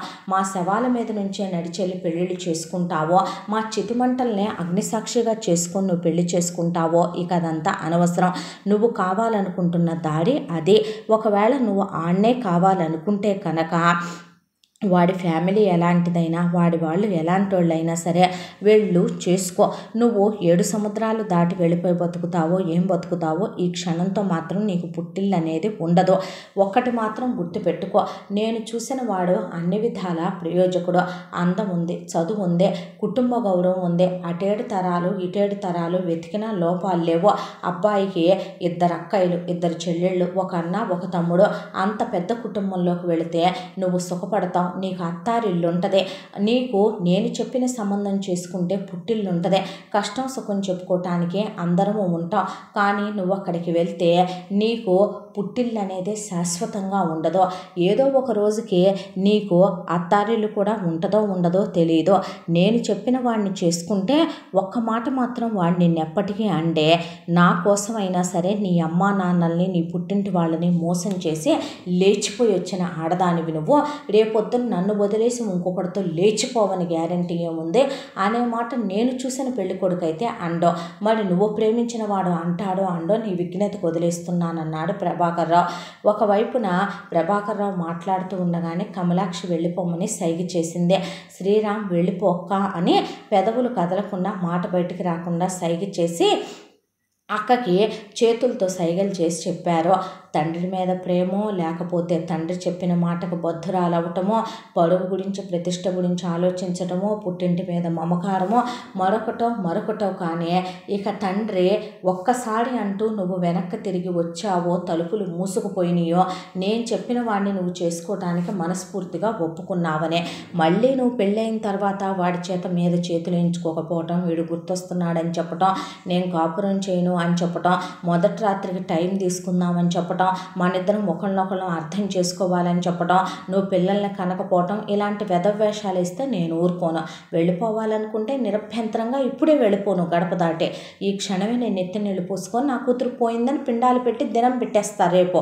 లేదు అంటావా, లోపలికి వస్తే మాత్రం మనస్ఫూర్తిగా నువ్వు అతనితో రోజు మీద చేయించుకోవాలి, రోజు కాపురం చేయాలి. అలాగే నువ్వు అతను చెప్పినట్టు వినాలి. నేను ఏ రోజో చెప్పా, నువ్వు ఎన్ని డిగ్రీలు చదివినా ఒక భర్తకి భార్య భార్య అనే పదవికి మించిన డిగ్రీ, అంతకు మించిన ఉద్యోగం ఆడదాని జన్మకి జీవితానికి ఏదీ లేదని, అలా నువ్వు సుఖపడతావు, నీ ఇష్టం అని చెప్పాడు ప్రభాకర్ రావు. దాంతో జయంతి బ్యాగ్ తీసుకొని లోపలికి వెళ్ళిపోయింది. కమలాక్షి అలాగే శ్రీరామ్ షాక్ అయిపోయి కూర్చుండిపోయాడు. తన పంతం నెరవేరిందని గేట్లు మూసేసి తలుపులు వేసి వచ్చేసాడు ప్రభాకర్ రావు. ఇదిగో వచ్చుద్ది అదిగో వచ్చుద్దని పిచ్చోళ్ళలాగా రాజు తెల్లవార్లు నుంచోని దోమలతో కుట్టించుకొని తెల్లాడిన దాకా రాలేదని అర్థమైపోయింది. ఆ తర్వాత జయంతికి ఫోన్ చేస్తే స్విచ్ ఆఫ్. ఈలోపు ఇంటి దగ్గరికి పరిగెత్తుకొని వస్తే ప్రభాకర్ రావు తన ఫ్యామిలీని తీసుకొని అబ్బాయి వాళ్ళ ఊళ్ళో పెళ్లి ఏర్పాట్లు అని చెప్పి అక్కడికి ఫ్యామిలీతో వెళ్ళిపోయాడని తెలిసి ఉడుకులు పరుగుల మీద వాళ్ళ అమ్మా నాన్నే ఫ్యామిలీని తీసుకొని వెళ్ళి బ్రతిమిలాడి కాళ్ళు పట్టుకొనైనా జయంతి మెడలో తాళి కడదామని వెళ్ళేలోపే జయంతికి అమెరికా పెళ్లి కొడుకైన శ్రీకాంత్తో పెళ్ళైపోవటం, అప్పగింతలు అయిపోవటం కూడా అయిపోయి జయంతిని ఆగమేఘాల మీద ప్రభాకర్ రావు హనీమూన్కి పంపించడం కూడా జరిగిపోయింది. ఇక ఆ క్షణమే రాజు ఒకటి నిర్ణయించుకున్నాడు. అతని గుండె బద్దలైపోయింది. ధైర్యం చేయలేని ఒక అసమర్థురాల్ని తను ప్రేమించాను, తన ప్రేమలోనే తప్పుందా, మోసముందా, తన ప్రేమ ఓడిపోయిందా, ఆ దిగులుతోనే కొన్నాళ్ళు పిచ్చివాళ్లాగా గడ్డాలు పెంచుకొని తిరిగాడు. ఆ తర్వాత తన తండ్రి బ్రతిమలాడుకొని తల్లి చచ్చిపోతానని చెప్పి కాళ్ళు గడ్డాలు పట్టుకొని కొడుకుని ఎండీ చేయటం కోసం ఫారిన్ పంపించుకున్నారు వాళ్ళు. ఆ తర్వాత జయంతి భర్తతో శోభనాలు అయిపోయినాయి, హనీమూన్లు అయిపోయినాయి. ఆ తర్వాత తిరిగి వచ్చింది, వ్రతాలు అయిపోయినాయి. ఇక్కడి నుంచి ప్రభాకర్ రావు భారీగానే సారి పంపాడు. అక్కడి నుంచి అత్తగారు వాళ్ళు ఎన్నో జాగ్రత్తలు చెప్పారు. శ్రీకాంత్ అమెరికాకి తీసుకొని వెళ్ళిపోయి జయంతిని కాపురం పెట్టుకున్నాడు.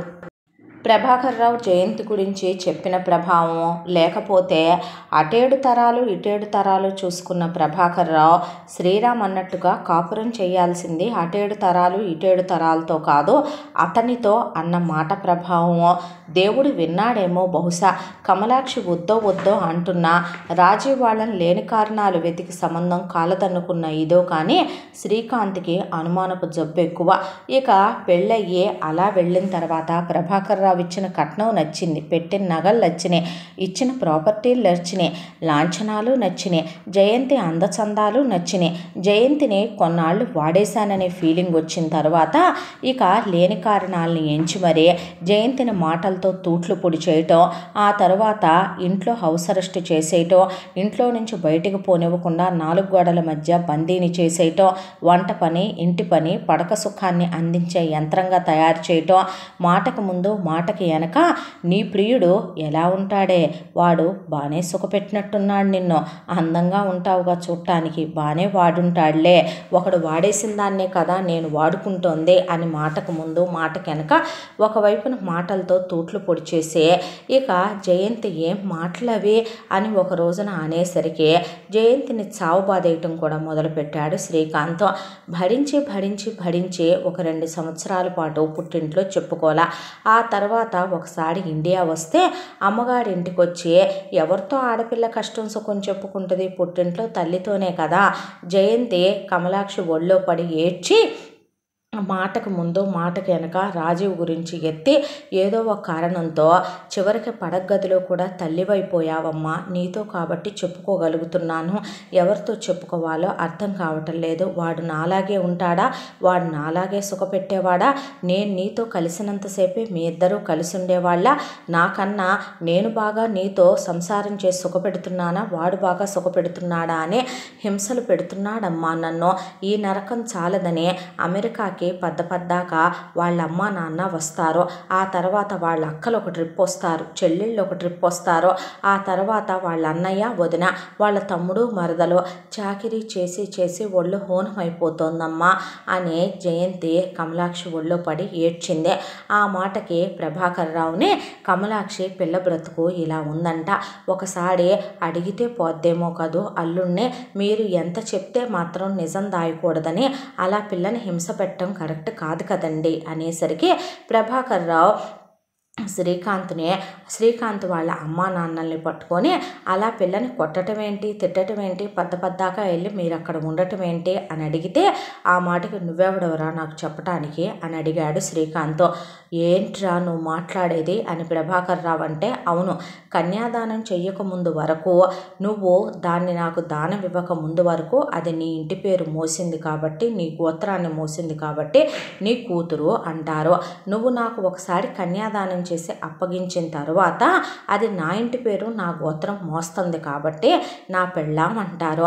అయినా పెళ్లి కాకముందు నువ్వు దాన్ని సరిగ్గా పెంచలేకపోయావు కాబట్టి, నువ్వు బృహన్నల వెదవ్వి కాబట్టి, ఆడంగి వెదవ్వి కాబట్టి, చవట సన్నాసివి కాబట్టే కదా నీ కన్నుగప్పి అదే ఒకటితో ఉమెన్స్ కాలేజీలో చదువుకుంటూ ఎదురుగా ఎంబీబీఎస్ కాలేజీలో ఉన్నవాడికి లైన్ వేసి సైట్ వేసి ఇది వాడికి ఏమాత్రం దీని వైపు నుంచి ఎంతో కొంత సిగ్నల్స్ పంపించకుండానే వాడు దీని మీద మనసు పడ్డా, మోజుపడ్డా, 3 ఏళ్ళు ప్రేమాయణం సాగించిందని, వాడితో కులికిందని నువ్వేగా చెప్పుకున్నావు. నీ కూతురు వాడితో కాలొక్కటే జారలేదు కానీ ప్రేమాయణం నడిపించింది అర్థం చేసుకోమనే కదా. మేమెంత అడిగితే అంత కట్నం నువ్వు ఆ రోజున నోరెత్తకుండా ఇచ్చిందే.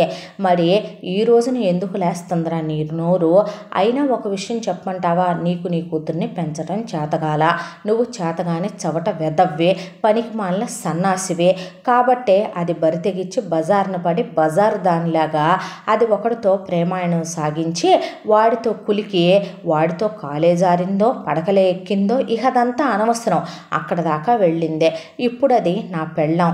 నువ్వేటూ నీ కూతుర్ని కంట్రోల్లో పెట్టలేకపోయావు. నా పెళ్ళాన్ని కూడా నేను కంట్రోల్లో పెట్టుకోలేకపోతే రేపొద్దున నేను ఆఫీస్కి వెళ్ళి ఇంటికి వచ్చేసరికి బయట ఎంతమంది చెప్పుల జతలున్నాయో లెక్కేసుకుంటూ ఆ చెప్పుల జతలన్నీ పక్కన సర్దుకొని నీ కూతురు రోజుకొక 100 మందితో కులుకుతుంటే ఆ బెడ్షీట్లన్నీ వాష్ చేసుకుంటూ నీ కూతురికి నేను ఎదురెదురుగా కాండోమ్స్ సప్లై చేస్తూ కూర్చోమంటావా అనేపాటికి ప్రభాకర్ రావుకి నరాలు తెగిపోయినంత పని అయిందే.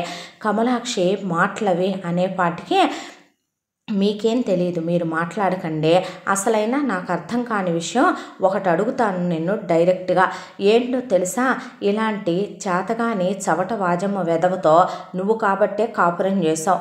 నేను వీడిలాగే వీడి కూతుర్ని వీడు పెంచేస్తే కాపురం చేయడానికి సిద్ధంగా లేను అనేపాటికి కూతురు కష్టంలో ఉన్నాను అంటే తను చేసిన పెళ్ళయ్యుండి కూతురికి విడాకులు ఇప్పించటమో బయటికి తీసుకురావటమో వాడంత దిగజారిపోయి మాట్లాడుతున్నాడు కాబట్టి మాటకు మాట ఎదురొడ్డటమో ఏదో ఒకటి చేయటమో 10 మంది పెద్ద మనుషుల్ని తీసుకెళ్లి పంచాయతీ పెట్టుకోవటమో న్యాయం ధర్మం మాట్లాడటమో చేయాల్సిన ప్రభాకర్ రావు వింతగా ఇక్కడ దాకా వచ్చిన తర్వాత ఇక కూతురు మందైనా సరే అల్లుడు మనవాడు కాదు. ఇది మొదలు నేను నాకు అవమానం జరిగిన ఇంట్లో అది వియ్యాల వారి ఇల్లు అయినా సరే నా ప్రాణం ఉండగా నేను కాలు పెట్టను. ఇక మీదట వీడు అల్లుడుగా ఇంటికి వచ్చినా సరే నా ప్రాణం ఉన్నంత వరకు నేను వీడిని పలకరించబోయేది లేదు. నీ అల్లుడు కాబట్టి, నీ కూతురు కాబట్టి, ఉరై నీ బావ కాబట్టి నువ్వు పలకరించుకో. చూడుమ్మా జయంతి, నువ్వు నీ పుట్టింటికి నా కూతురుగా ఎప్పుడైనా రావచ్చు, నీ పిల్లల్ని నా మనవలుగా ఎప్పుడైనా తీసుకురావచ్చు, కానీ నీ భర్త మాత్రం నా మనసులో అల్లుడి స్థానం కోల్పోయాడని పెద్ద మనిషి డైలాగులు చెప్పి అక్కడి నుంచి కమలాక్షిని శ్రీరామ్ని లాక్కొచ్చేశాడు. ఇక రోజు జయంతి ఫోన్లు చేయటం, కొడుతున్నాడు తిడుతున్నాడు అని ఆడవటంతో విరక్తి కలిగిన కమలాక్షి ఒక రోజున ఒకటే మాట అందే, మనం ఎదుటి వాళ్ళకి ఏదైతే ఇస్తామో భగవంతుడు మన జీవితంలో మనకి అదే ఇస్తాడమ్మా. నీ భర్త మంచివాడో చెడ్డవాడో అదంతా నాకు అనవసరం. ఆ రోజున నేను నిన్ను ధైర్యం చేయాల్సిన టైంలో ధైర్యం చేయమనమన్నాను. నిన్ను కొడతాడు తిడతాడు అనుకున్న మీ నాన్న కూడా నిన్ను పెళ్ళి వద్దన్న రోజున కొట్టాడే తప్ప నువ్వు వెళ్ళిపోవటానికి సిద్ధపడిన రోజు తలుపులు తీసి నుంచున్నాడు. మీ నాన్న మీద అతి ప్రేమతో అతి భక్తితో మంచి కూతురు అనే ట్యాగ్ వేయించుకోవాలని నీకోసం ఒక అబ్బాయి తన కుటుంబాన్ని వదులుకొని వచ్చి నడి వీధిలో నుంచున్నా నువ్వు వెళ్లకుండా వెనక్కి తిరిగి నీ నిర్ణయాన్ని మార్చుకొని ఆఖరి క్షణంలో నీ బ్రతుకులో నువ్వే నిప్పులు పోసుకున్నావు. ఏదేమైనా సరే నువ్వు మాత్రం మంచోడైనా చెడ్డోడైనా ఇవాళ ఒక మొగుడికి పెళ్ళానివే, అత్తమామలకి కోడలివే, ఒక మంచి ఇల్లాలివే. అమెరికాలో ఉంటున్నావు, నచ్చినా నచ్చకపోయినా నీ మొగుడితో రోజు చేయించుకొని కాపురం చేస్తున్నావు. నిన్ను ప్రేమించిన మహాపాపానికి రాజు మాత్రం పిచ్చోళ్ళ తయారయ్యి ఆ తర్వాత వాళ్ళ అమ్మా నాన్న బ్రతిమలాడితే ఫారిన్ వెళ్ళి ఎండీ చేసి తిరిగి వచ్చి గడ్డాలు పెరిగిపోయి ఒక చోట డాక్టర్గా పనిచేసుకుంటూ మళ్ళీ అతని జీవితంలో ఇంకొక ఆడదానికి స్థానమే ఇవ్వకుండా ఆ అబ్బాయి జీవితం అలా మోడివారిపోయి తన కళ్ళ ముందే తమ్ముళ్ళిద్దరికీ పెళ్ళిళ్ళు అయిపోయినా ఇంటి పెద్ద కొడుకుగా ఆ అబ్బాయి పెళ్లి చేసుకోకుండా అతని కన్న తల్లిదండ్రుల మనసులో ఎంత దుఃఖాన్ని నింపాడో నీకు అర్థమవుతుందా? దానికి కారణం నువ్వు కాదా? అతని జీవితంలో నుంచి నువ్వేం తీసుకెళ్ళిపోయావు?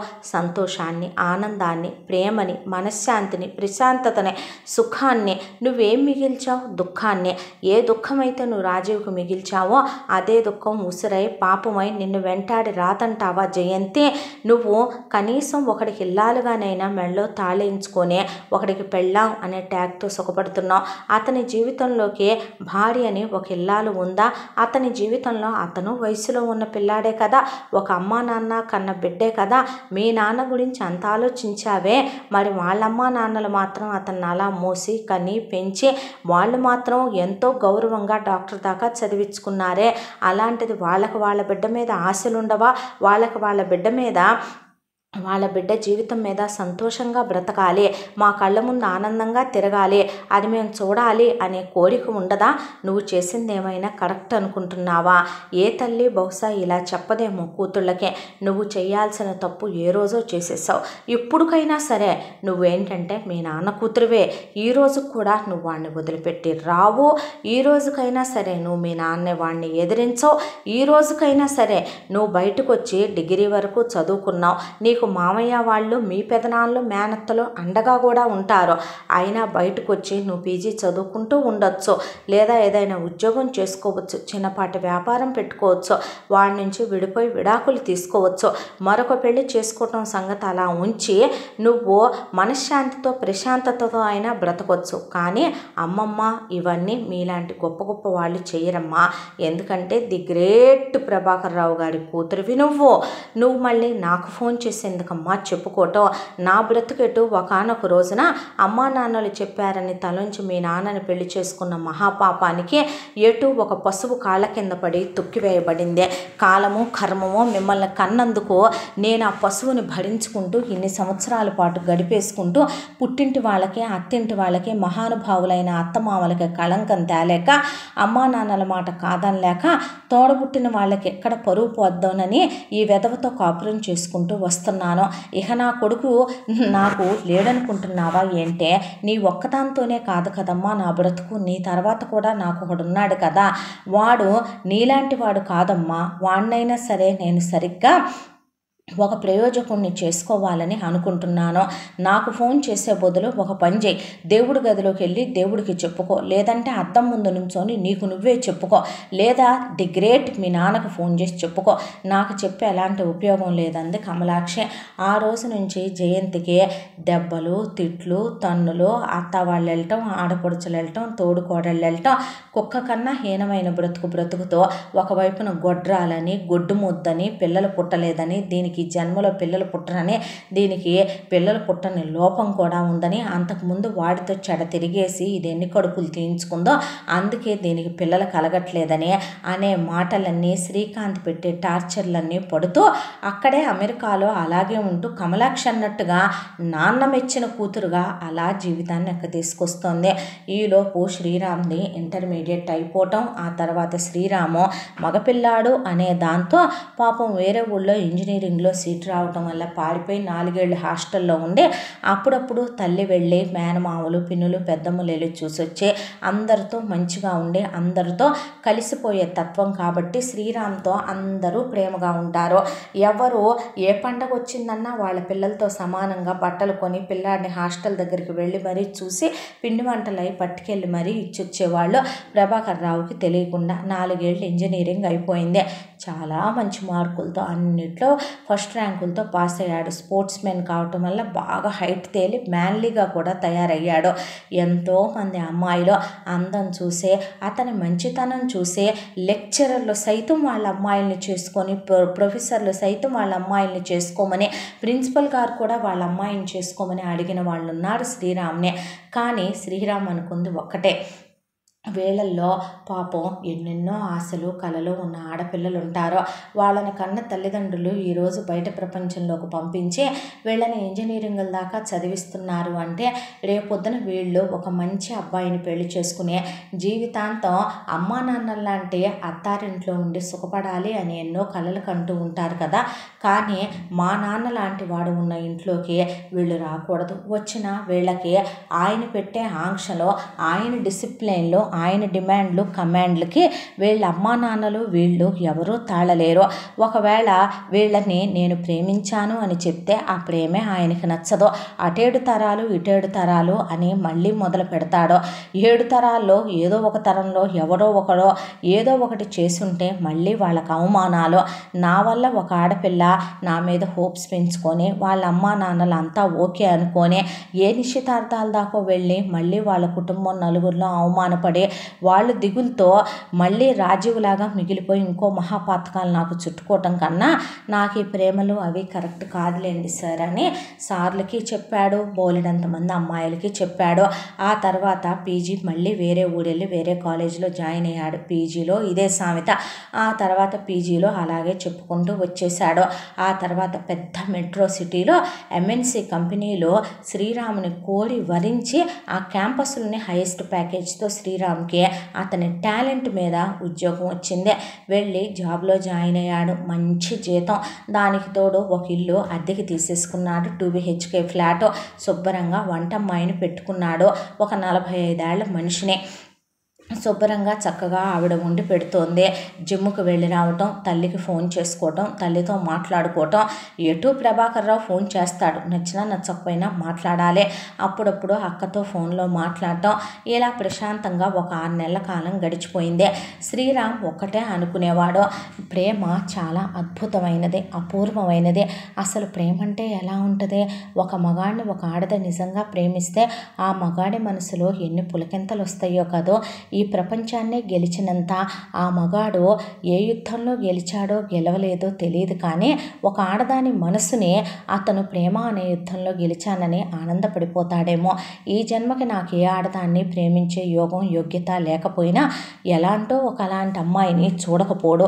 ఆ చూసిన అమ్మాయిని నేను ముందుగా వెళ్ళి మాట్లాడుకొని కొన్నాళ్ళు ట్రావెల్ చేసి తనకి నాకు అన్ని అభిప్రాయాలు కలిసిన తర్వాత మేమిద్దరం ప్రేమించుకోవాలి.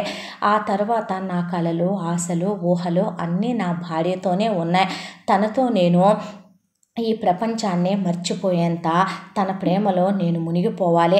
ప్రతి రాత్రి వసంత రాత్రిలా గడపాలి. ఆమె ఒడిలో నేను స్వర్గాన్ని చూడాలి.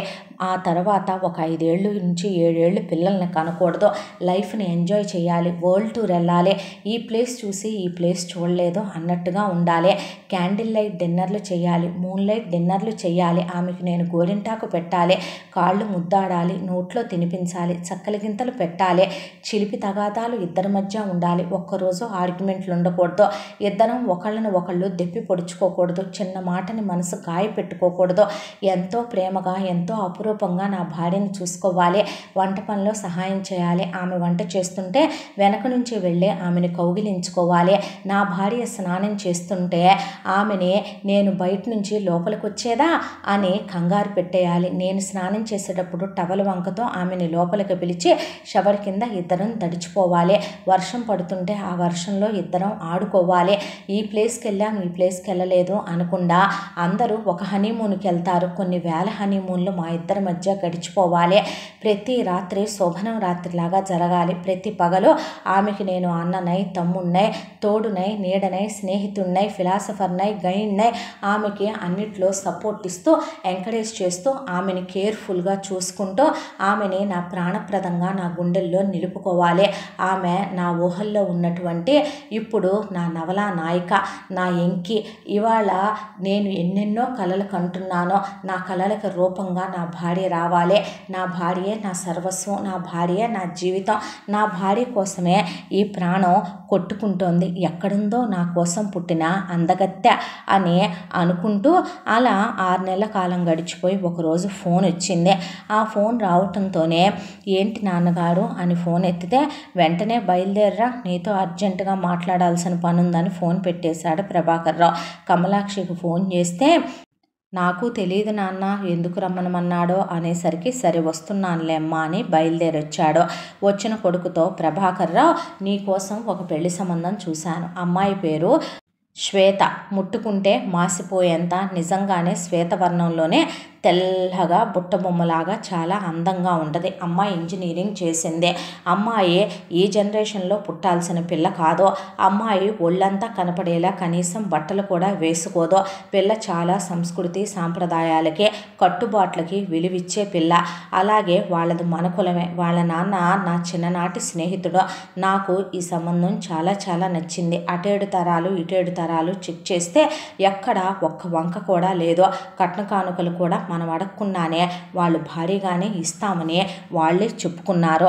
ఇచ్చేదేదో నేను వాళ్ళ అమ్మాయికే ఇచ్చుకోమని మనం కట్నాల కోసం ఆశించే మనుషులం కాదని చెప్పాను. ఇక నువ్వు ఓకే అంటే నిశ్చితార్థం చేసుకుందామని నిన్ను రమ్మనమన్నాను అనేపాటికి ఏంటమ్మా ఇదంతా అని కమలాక్షితో మాట్లాడితే నువ్వు ఏదనుకున్నావో అదే చేయమంది కమలాక్షి. నేను ఆ అమ్మాయితో మాట్లాడాలి నాన్న అంటే ఇదెక్కడ కొత్త కొత్త వేషాలు, అమ్మా నాన్న చెప్పిన వాళ్ళని పెళ్ళిళ్ళు చేసుకోవటం కానీ వాళ్ళతో మాట్లాడాలేంట్రా.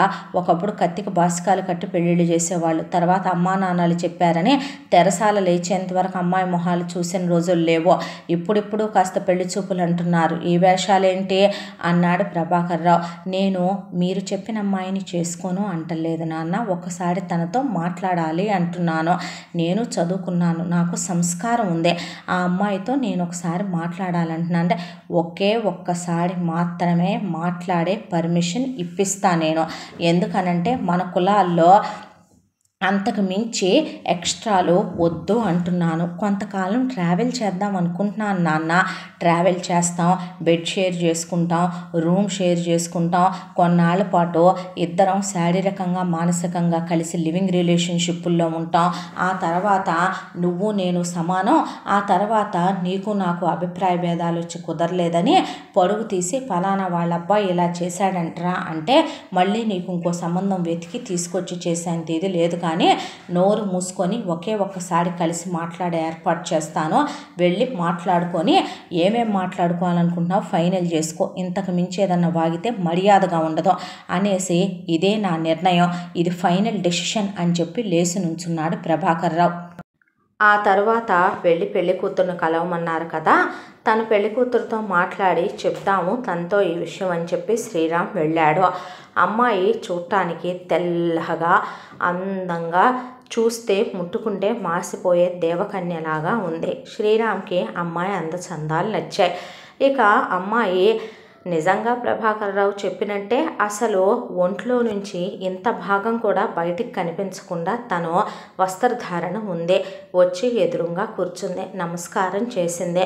తను ఎక్కడ చదువుకుంది, ఏం చదువుకుంది, తను ఇంజనీరింగ్ చదివానని, తన హాబీస్ ఇవని మాట్లాడిన తర్వాత శ్రీరామ్ కూడా తన గురించి తను చెప్పుకొచ్చాడు. ఆ తర్వాత నాకు భార్య అంటే బానిసలా కాదు, భార్య మీద నాకు ఇలాంటి కోరికలు ఇలాంటి ఎక్స్పెక్టేషన్స్ ఉన్నాయని తన మనసులో భార్యని ఒక కావ్యనాయికగా ఊహించుకున్నానని, పెళ్ళైన తర్వాత తన సర్వస్వం తన భార్యతోనేనని ఉన్నది ఉన్నట్టుగా మొత్తం చెప్పుకొచ్చాడు శ్రీరామ్. చెప్పుకొస్తే మీ గురించి అంకుల్ చాలా చెప్పారు, మీరు చిన్నప్పటి నుంచి నిజంగా శ్రీరామచంద్రుడు లాంటి వారని, ఏ చెడు అలవాట్లు లేవని, చూడటానికి బాగుంటారని, చాలా బాగా చదువుతారని, అన్నిట్లో ఫస్ట్ ర్యాంకులని, మీకు చాలా పెద్ద జాబ్ వచ్చిందని, మీరు మెట్రో సిటీలో ఉంటున్నారని.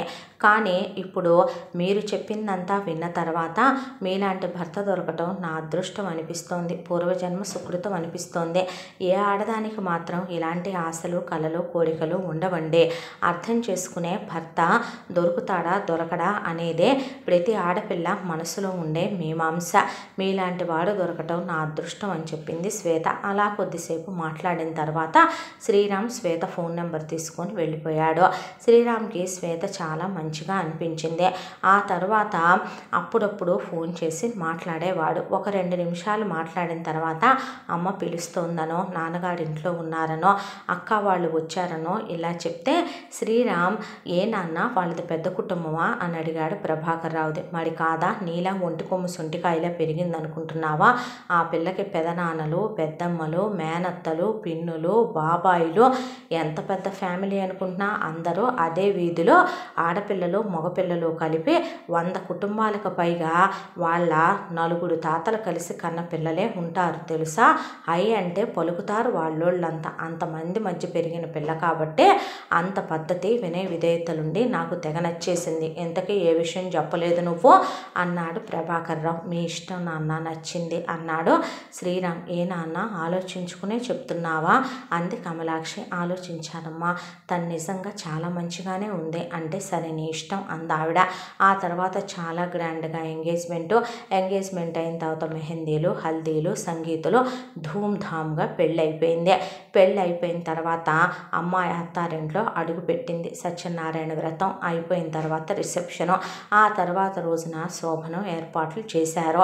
శోభనం గది చాలా బ్రహ్మాండంగా అరేంజ్ చేసి అమ్మాయిని అలంకరించే గదిలోకి పంపించారు. అయితే శ్రీరామ్ శ్వేతను చూసి రమ్మనమని దగ్గరికి తీసుకుని కూర్చోబెట్టి, ఇప్పుడే మనం ఇలాంటి ఫార్మాలిటీస్ ఏమీ మనం పాటించాల్సిన అవసరం లేదు. మనం ముందు అరేంజ్డ్ మ్యారేజ్ కాబట్టి, మనది ప్రేమ వివాహం కాదు కాబట్టి ఒకళ్ళ గురించి ఒకళ్ళం అర్థం చేసుకుందాం, ప్రేమించుకుందాం. ఆ తర్వాత మనం ఒకళ్ళతో ఒకళ్ళం మమేకమైతే జీవితం అంతా విడిపోమేమో, అంత ప్రేమగా ఉంటామేమో. మనసులు కలిసిన తర్వాతే శరీరాల కలయిక అద్భుతంగా ఉంటుంది కదో. అంటే మీరు త్వరగా కానిస్తే 1 గంటలో నేను నిద్రపోవాలి, మళ్ళీ ఉదయాన్నే లేవాలి అంది శ్వేత. ఏం కానివ్వాలి అన్నాడు శ్రీరామ్. అనేసరికి అదే మీరు ఫాస్ట్గా మీరు చేయాల్సింది చేసేస్తే, అది కూడా మొత్తం బట్టలన్నీ తీయొద్దు, మీరు లైట్ ఆఫ్ చేసేసి మీ పని మీరు కానిచ్చేసేయాలి.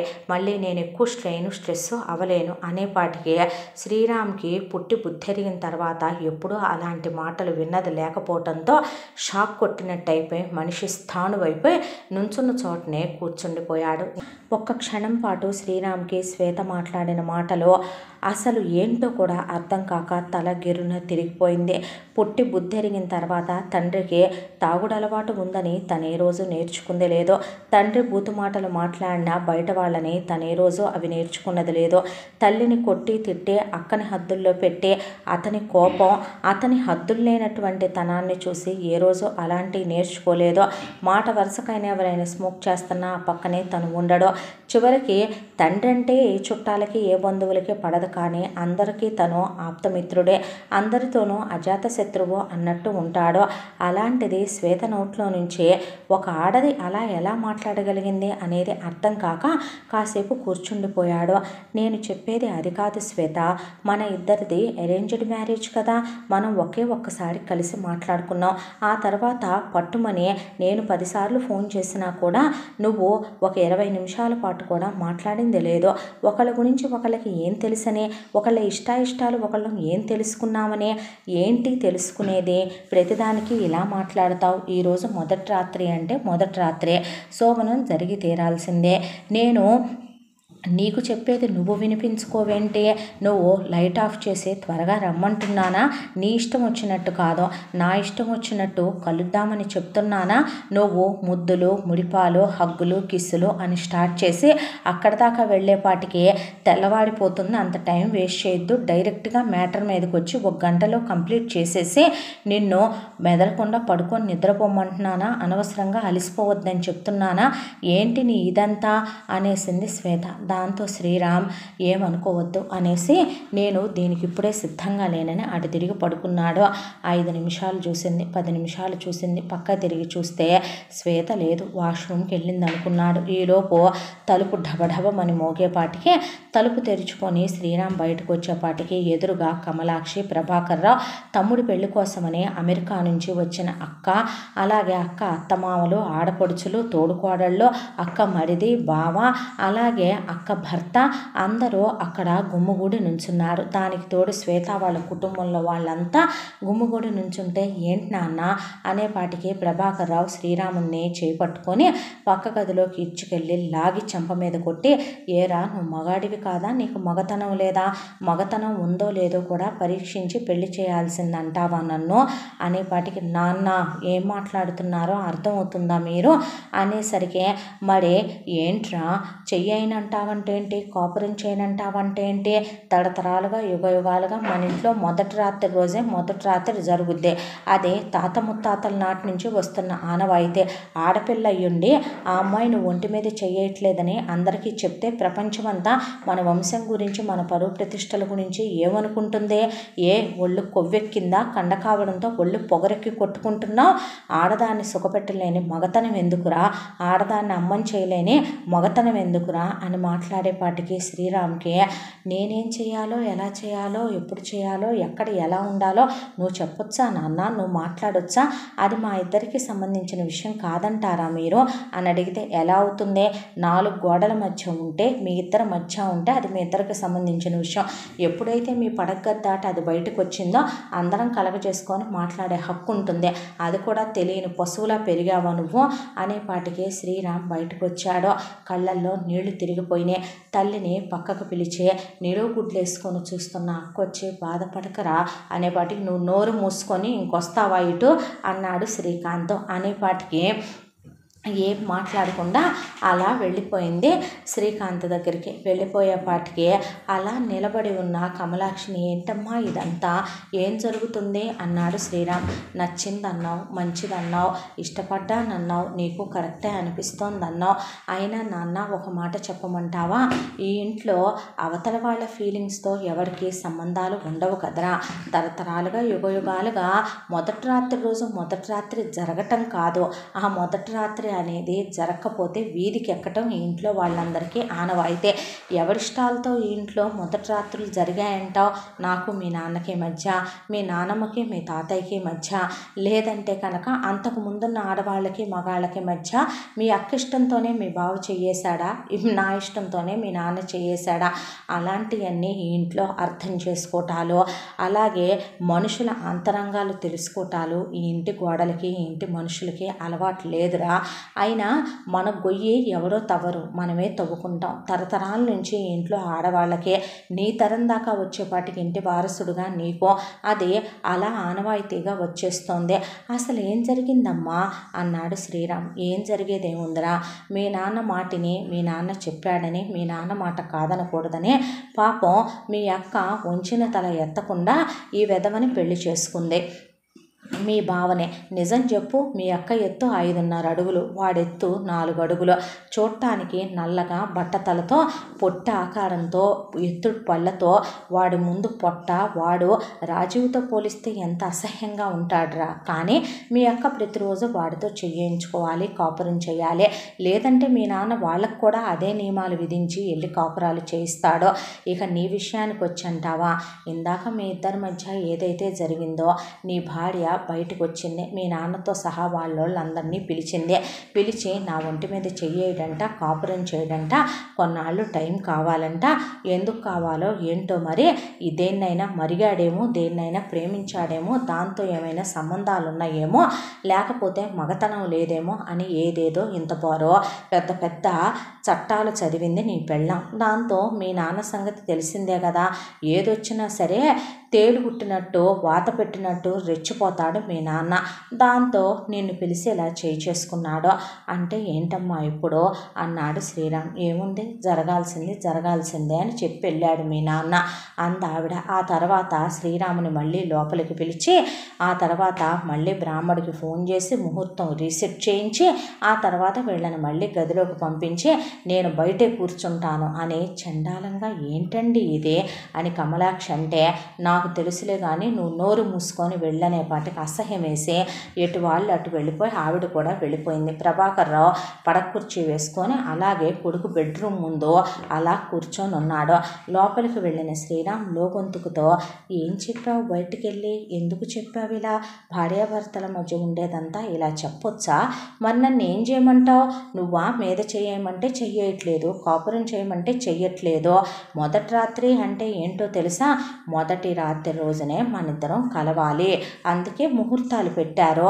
నేను నీకు ఎంత పద్ధతిగా చెప్పానో, నువ్వు బట్టలు తీయని అనకూడదు, నువ్వు నీ పని నువ్వు కానిచ్చేసే, ఆ తర్వాత మనం రెస్ట్లెస్ అవ్వకూడదు, 1 గంటలో అన్నీ కంప్లీట్ చేసేసుకుంటే ఎవరి దారిని వాళ్ళని పడుకుని నిద్రపోదాం, అలసిపోకుండా ఏ పనైనా అయిపోవాలని నీకు చెప్పానా లేదా అనేపాటికి శ్రీరామ్ ఇప్పుడు ఏంటి ఏంటి ఏముంది, కాపురం చేస్తే పద్ధతిగా ఉంటుందని చెప్తున్నాను అనేపాటికి సరే లైట్ ఆఫ్ చేయి అనే ఆ రోజు మనసులు కలవని శరీరాలు మాత్రం కలిసిపోయినాయి. ఆ తర్వాత అలా 3 రాత్రులు గడిచిపోయినాయి. 3 రాత్రులు గడిచిపోయిన తర్వాత ఇష్టం లేకుండానే హనీమూన్కి వెళ్ళి రావటం, అత్తారింటికి మణిగుడుపులకు వెళ్ళి రావటం అవన్నీ జరిగిపోయిన తర్వాత కూతురికి వాళ్ళు కారు గిఫ్ట్ ఇచ్చుకున్నారు వెయ్యాల వారు.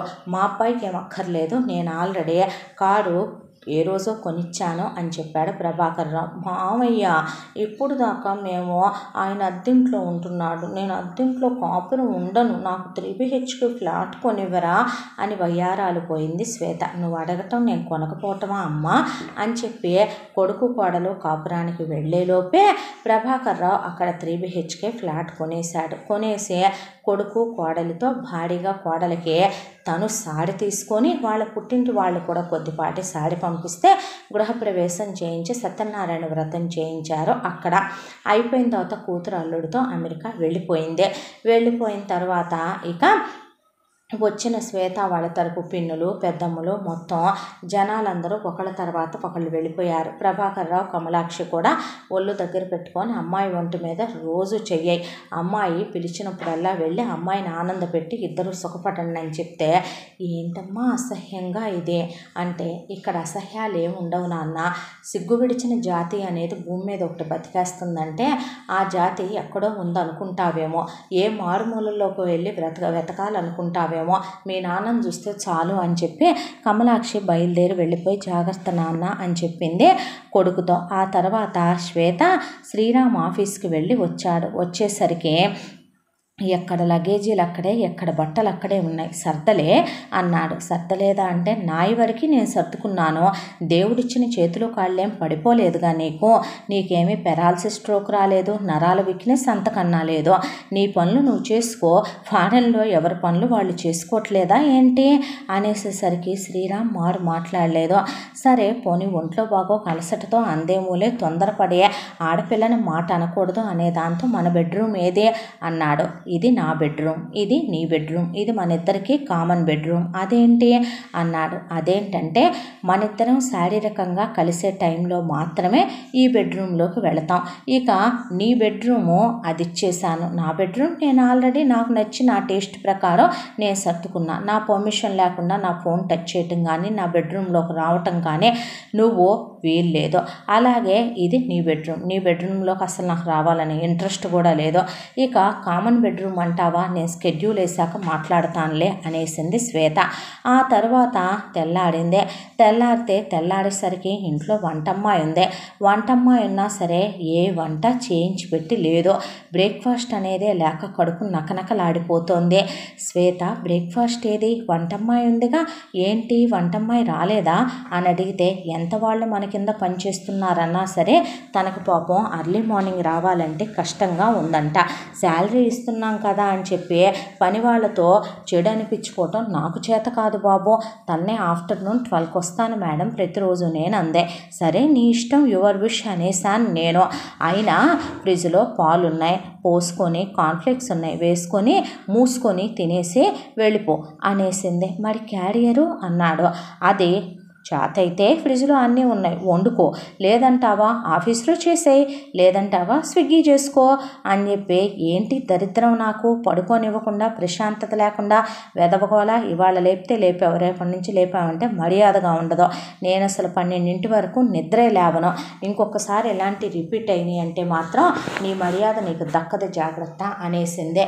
అన్న తర్వాత సాయంత్రం వచ్చేసరికి డిన్నర్ అన్నా ప్రిపేర్ చేయించుంచుద్దేమో నచ్చిన విధంగా అనుకున్నాడు శ్రీరామ్. చూస్తే టేబుల్ మీద ఏదో ఒక 2 రకాలు వండి పడేసి ఉన్నాయి.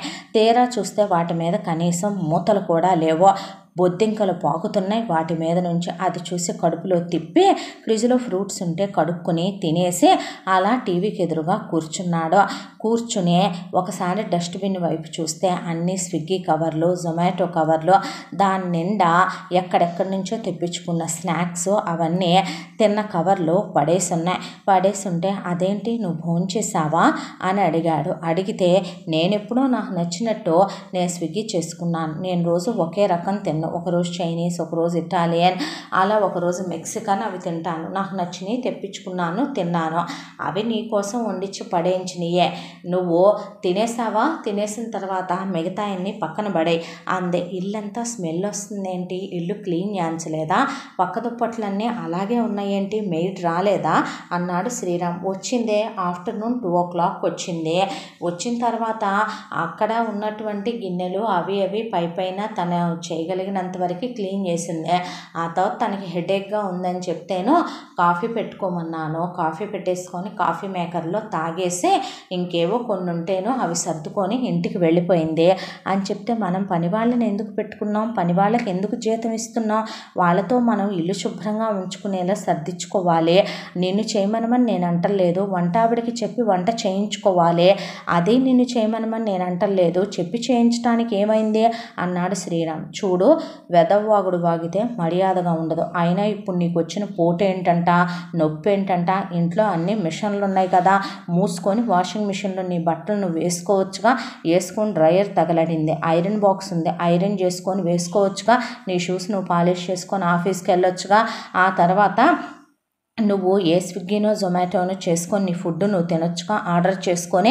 అయినా నీ రూమ్ వరకు క్లీన్ చేసుకోవటం నీకు రాదా, ఇంట్లో వ్యాక్యూమ్ క్లీనర్లు లేవా, ఓవర్ యాక్టింగ్ కాకపోతే ఏదో పనివాళ్ళు వస్తున్నారు కదా అని చెప్పి వాళ్ళ మీద అజమాయిషీలు జులుములు చూపించి వాళ్ళని నన్ను బ్యాడ్ అనిపించుకోమంటావా ఏంటి, నువ్వు నీ వెదవనసా అనేసి, ఎంతకీ అది చూసావా చార్టు అంది శ్వేత. అప్పటిదాకా గమనించిన శ్రీరామ్ గోడ వైపు చూశాడు. దాంట్లో ప్రతిరోజు కూడా మార్నింగ్ లేచిన దగ్గర నుంచి నైట్ నిద్రపోయేంత వరకు కూడా టైం టు టైం అందులో చార్ట్లో అన్నీ రాసున్నాయి. కానీ బుధవారం శనివారం మాత్రం 10 గంటల దగ్గర నుంచి 12 గంటల వరకు పర్సనల్ టైము అని రాసుంది. ఏంటి ఆ పర్సనల్ టైం అని ఉంది, అది స్కెడ్యూలు.